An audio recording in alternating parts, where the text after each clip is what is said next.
Dormi sepolto in un campo di grano, non hai la rosa, non hai il tulipano, che ti fan veglia dall'ombra dei fossi, ma solo 1000 papaveri rossi.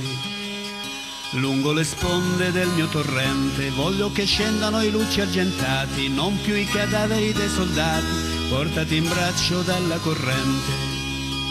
Così dicevi ed era d'inverno, e come gli altri verso l'inferno, te ne vai triste come chi deve, il vento ti sputa in faccia la neve.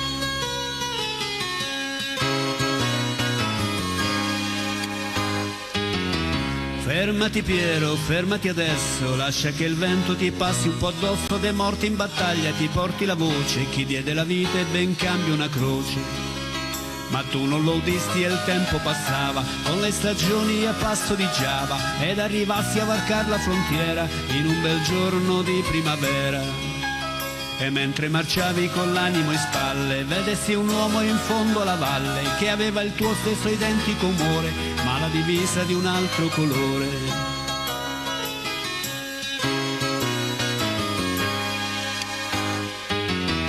Sparagli Piero, sparagli ora, e dopo un colpo sparagli ancora, finché tu non lo vedrai esangue, cadere in terra e coprire il suo sangue. E se gli sparo in fronte nel cuore, soltanto il tempo avrà per morire, ma il tempo a me resterà per vedere gli occhi di un uomo che muore. E mentre gli usi questa premura, quello si volta, ti vede a paura, ed imbracciata l'artiglieria non ti ricambia la cortesia.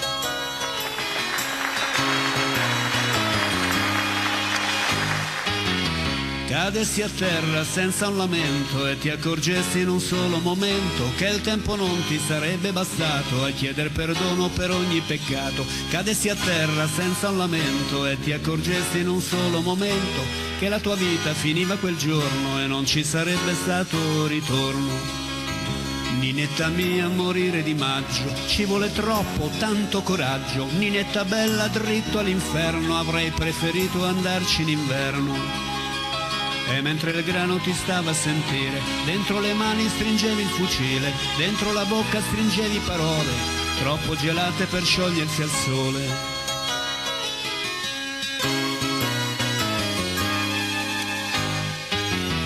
Dormi sepolto in un campo di grano, non hai la rosa, non hai il tulipano, che ti fan veglia dall'ombra dei fossi, ma solo 1000 papaveri rossi. Grazie.